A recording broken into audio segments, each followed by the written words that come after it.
Damn it. ఏంటిటా కుండబద్దలు కొడతా అత్త.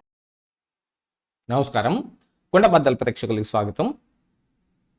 పశ్చిమ బెంగాల్లో మమతా బెనర్జీ, తమిళనాడులో స్టాలిన్, ఆ తరువాత ఆంధ్రప్రదేశ్లో నేనే అని జగన్మోహన్ రెడ్డి ఆర్తనాదాలు మామూలుగా లేవు. ఎందుకంటే SIR special intensive revision election commission చేస్తున్న దాని మీద జగన్మోహన్ రెడ్డి నిన్న కార్యవర్గ స్థాయి మీటింగ్ ఒకటి పెట్టి అందులో దీన్ని పవర్ పాయింట్ ప్రజెంటేషన్ చూపిస్తూ మరి ఇదిగో బెంగాల్లో 91 లక్షల ఓట్లు తీసేశారు, అలాగనే తమిళనాడులో 74 లక్షల ఓట్లు తీసేశారు, అందుకని వాళ్ళిద్దరూ ఓడిపోయారు. ఇప్పుడు ఆంధ్రప్రదేశ్ రాష్ట్రంలో ఈ ప్రక్రియ చేపడుతున్నారు కాబట్టి మీరు జాగ్రత్తగా ఉండాలి, నన్ను గెలిపించుకోవాల్సిన బాధ్యత మీదే అని మొత్తం వాళ్ళ మీదకి నెట్టేశాడు. దాంతోపాటుగా స్థానిక సంస్థల ఎన్నికల్లో ఏకగ్రీవాలు చేసుకోవడానికి చంద్రబాబు నాయుడు అన్ని కుయుక్తులు పన్నుతాడు, మీరు మాత్రం జాగ్రత్తగా ఉండండి, ఎక్కడ ఏకగ్రీవం కానియొద్దు, అందరూ పోటీ చేయడానికి సిద్ధపడండి అని.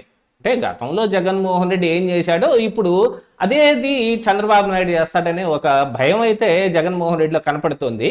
కాకపోతే ఈసారి అలా జరిగేటట్టుగా ఏం లేదు. ఏకగ్రీవాలకు ఎంతవరకు కృషి చేస్తారు, ఎంతవరకు ప్రయత్నం చేస్తారు అనేది చూడాలి. మరి ప్రతి చోట ఎవరైనా పోటీ చేయడానికి వస్తే దాన్ని ఖచ్చితంగా మరి ఆహ్వానించదగ్గ స్థాయిలోనే ఈ ప్రభుత్వం కనపడుతోంది, జగన్మోహన్ రెడ్డి లాగేం కాదు. కాకపోతే ఇప్పుడు ఎస్ఐఆర్ మీద జగన్మోహన్ రెడ్డి ఇంతలావున ఎందుకు భయపడుతూ ఉన్నాడు అనేది అసలు పాయింట్ వచ్చింది. అంటే గతంలో జగన్మోహన్ రెడ్డి దఫాలుగా అనేక రకాలుగా దొంగ ఓట్లు చేర్పించుకున్నాడు అనే ఒక అనుమానం అయితే చాలా మందిలో ఉంది. కాకపోతే దాని మొత్తాన్ని తీసుకొచ్చేసి మరి చంద్రబాబు నాయుడు మీద రుద్దే ప్రయత్నం చేస్తున్నాడు. గతంలో చంద్రబాబు నాయుడు 20 లక్షల దాదాపు ఓట్లు దొంగ ఓట్లు చేర్పించుకున్నాడు, అందుకనే వాళ్ళు గెలిచారు తప్ప మనకిక్కడ రివర్స్ కొట్టింది అదే అని చెబుతూ ఉన్నాడు. మరి కుప్పంలో 20,000 ఓట్లు పైచిలుకే దొంగ ఓట్లు ఉన్నాయనేది కూడా ఆయన చెబుతున్నాడు. కాకపోతే ప్రస్తుతం ఆయన భయం అంతా ఏమిటి అని అంటే ఎస్ఐఆర్ గురించే. ఇక్కడ ఎన్ని 100 లక్షల ఓట్లు లేచిపోతే తాను ఎందుకు ఓడిపోతాడు? అవన్నీ చంద్రబాబు నాయుడు చేర్పించుకున్న దొంగ ఓట్లే అయితే గనుక వాటన్నిటినీ తీసేస్తే జగన్మోహన్ రెడ్డికి ఓటమి ఎందుకు వస్తుంది? గెలుపు రావాల్సింది పోయి చిన్న లాజిక్ని మిస్ అయిపోయాడు. అంటే అంతరార్థంగా దాని ఉద్దేశం ఏమిటి? మనం దాదాపుగా 20 లక్షల దొంగ ఓట్లు చేర్పించాం, వాటన్నిటితోటే మనకి ఇదిగో ఈ స్థాయిలో ఓడిపోయినా కూడా 39.34% ఓట్లు వచ్చాయి. కాబట్టి ఈసారి అవి కూడా రాకుండా పోతాయి. ఈ ఎస్ఐఆర్ మూలాన గెలుపు అవకాశాలు ఉండే వాటన్నిటిని ఇది తుడిచిపెట్టేస్తుంది అనే ఒక భయం కనపడుతుంది. జగన్మోహన్ రెడ్డి మరొక లాజిక్ కూడా చెప్పాడు. ఒక్కొక్క ఊరిలో మనకు సంబంధించిన ఒక 50 ఓట్లను తీసేస్తే దాదాపుగా నియోజకవర్గం మొత్తం మీద 5,000 నుంచి 7,000 ఓట్లు పోయే అవకాశం ఉంది, అది గెలుపు అవకాశాలని తుడిచిపెట్టేస్తుంది అనేది ఆయన యొక్క ఉద్దేశంగా కనపడుతుంది. దీనికి గాను పశ్చిమ బెంగాల్లో మమతా బెనర్జీ పోటీ చేసే నియోజకవర్గంలోనే 90,000 ఓట్లు పోతే ఆవిడ 15,000 ఓట్లతోటి ఓడిపోయింది. అలాగనే స్టాలిన్ కూడా 7,000 ఓట్లతోటి ఓడిపోవటానికి గల కారణం కూడా ఇదే అని. అంటే పులివందల్లో ఇప్పుడు రేపు జగన్మోహన్ రెడ్డి కూడా ఓడిపోతాడనే ఒక భయం అయితే జగన్లో కనపడుతుంది. ఇది కరెక్ట్గా అండర్లైన్ చేసుకొని మరీ గుర్తుంచుకోవాల్సిన అవసరం ఉంది.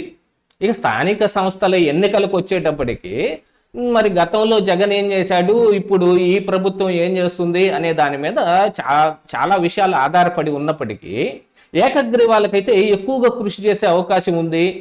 వాళ్ళైతే మరి ఈ నామినేషన్ పేపర్లని లాక్కొని చింపేయటం కానీ, ఆడవాళ్ళ జాకెట్లలో చేతులు పెట్టి మరీ లాక్కొని పోవటం, వయోవృద్ధులని కూడా చూడకుండా ఆయన కూడా ఎంత పెద్ద కర్రతోటి కొట్టడానికి పరిగెత్తుకుంటా వచ్చిన ఆయన భయపడకుండా సవాల్ విసిరి తొడగొట్టి మరి టీడీపీని ఆ రోజున చాలా ఉత్సాహపరిచిన దినాలు కూడా మనం చూసాం. వీటన్నిటిని దృష్టిలో పెట్టుకుని అదే విషయాన్ని ఇప్పుడు మళ్ళీ కొనసాగిస్తారు అని. అంటే గతంలో జగన్ ఏం చేశాడో ఇప్పుడు కూటమి అదే కనుక చేస్తే ఏకగ్రీవాలకి ఖచ్చితంగా అవకాశం ఉంది. కానీ ఇలాగనే ఏకగ్రీవాలు జరుగుతాయా? జరిగే అవకాశం లేదు. ఎందుకంటే ఏకగ్రీవాలకి ఎక్కడైనా సరే ఎక్కడైనా నామినేషన్ వేయటానికో, లేదు వాళ్ళ తరపున ప్రచారం చేయటానికో, లేదు వాళ్ళని ఉత్సాహపరచడానికో అక్కడ నియోజకవర్గంలో ఇన్ఛార్జీలు చాలా ముఖ్యం. వాళ్ళ అండదండలు ఉన్నంతకాలం కింది స్థాయి నాయకత్వం కూడా బాగా ఉంటుంది. కానీ జగన్మోహన్ రెడ్డి దాదాపుగా ఈ నాయకత్వం మొత్తాన్ని బేలబోయేటట్టు చేసేసాడు. మావిగన్ అనే ఒక పేరుతోటి కోస్తా జిల్లాల్లో సగం మొత్తం వైసీపీ నాయకులు కాడి కిందేసే పరిస్థితి తీసుకొస్తే ఈయన ప్రెస్ మీట్లు పెట్టి తానేదో మంచివాడినని, మరి రాజారెడ్డి, రాజశేఖర్ రెడ్డి, వివేకానంద రెడ్డి అని మొత్తం వరుసగా అందరి పేర్లు తీసి ఇప్పుడు కొత్తగా సింపతి గెయిన్ చేసే ప్రయత్నం ఒకటి చేస్తే అది బెడిచికొట్టి రివర్స్ బూమరాంగ్ అయిపోయింది. అసలు జగన్మోహన్ రెడ్డి ఫ్యామిలీ ఒక పెద్ద అరాచకమైన ఫ్యామిలీ అని చాలా మంది ఇప్పుడు బయటకు వచ్చి మాట్లాడుతున్నారు. ఈ తరంలో తెలియని వాళ్ళందరికీ కూడా దాన్ని తెలియజెప్పే ప్రయత్నం తీసుకొచ్చారు.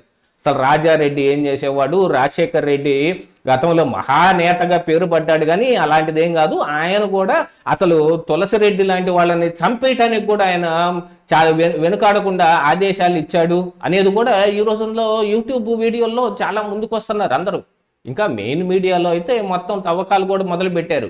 చనిపోయి మంచివాడిగా మిగిలిపోయిన వైఎస్ వివేకానంద రెడ్డి యొక్క వ్యవహారాలు కూడా ఈరోజు బయటకు రావటం మొదలుపెట్టాయి.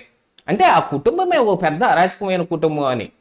దీని మీద జగన్ కానీ వైసీపీ కానీ రిటార్ట్ ఇవ్వటానికి ఎటువంటి ప్రయత్నం చేయలేదు. మరి కాంగ్రెస్ పార్టీలో ఉన్న షర్మిల తన కుటుంబం మీద పడుతున్న మచ్చని మరి ఒక రకంగా మేనేజ్ చేసుకోవటానికి ఆవిడైతే ముందుకొచ్చింది, కొన్ని ట్వీట్లు చేస్తూ ఉంది, ఎక్కడో చోట మాట్లాడుతూ ఉంది. కానీ కాకపోతే వాటికి అంత ప్రాచుర్యం రావడం లేదు. ఏ తండ్రిని, ఏ తాతని అడ్డం పెట్టుకుని, ఏ బాబాయిని అడ్డం పెట్టుకుని జగన్మోహన్ రెడ్డి అధికారం సాధించాడో వాళ్ళు మాత్రం మొత్తం కిందేశారు. ఇదంతా ఎందుకు జరిగింది? జగన్మోహన్ రెడ్డి ప్రెస్ మీట్లో వాళ్ళ ప్రస్తావన తీసుకుని రావటం మూలాన వాళ్ళ చరిత్ర మొత్తం బయటకు తీయాల్సిన అగత్యం ఈ రోజున కూటమి పార్టీలకు పట్టింది. కాకపోతే మరొక వైపున బీజేపీ అండదండలు జగన్మోహన్ రెడ్డికి విపరీతంగా ఉన్నాయి. ఆ విషయమై ప్రొఫెసర్ కూడా ఒక మాట చెప్పి దాన్ని వెనక్కి తీసుకొని మళ్ళీ ఏదో ఇప్పుడు ఈ ఆంధ్ర ప్రభుత్వం మీద నేను యుద్ధం మొదలు పెట్టాను, యుద్ధం వాళ్ళు మొదలు పెట్టారు, ముగింపు నేను బలుగుతానని మాటలు చెబుతున్నప్పటికీ ఇది జగన్మోహన్ రెడ్డికి ఏ రకంగా ఉపకరిస్తుంది అనేది అయితే తెలియదు. విపక్షంలో ఉన్న జగన్మోహన్ రెడ్డి నానాటికి తీసుకట్టు నాగంబట్టు లాగా తయారవుతున్నాడు. ఆయన ఉన్న కొద్దో గొప్ప అవకాశాలను కూడా చేజార్చుకుంటున్నట్టుగా కనపడుతుంది. స్థానిక సంస్థల ఎన్నికల్లో దాదాపుగా వైసీపీ నుంచి పోటీ చేయడానికి చాలా మంది సిద్ధంగా లేకపోతే దాన్ని కవర్ చేయడానికి ఈ రకంగా తీసుకొచ్చాడు. కాకపోతే ఇన్ఛార్జీల మీద వేటు వేస్తాను అని అంటే ఇన్ఛార్జీలే బయటకు పోవటానికి సిద్ధపడుతున్నారు ఈ రోజున.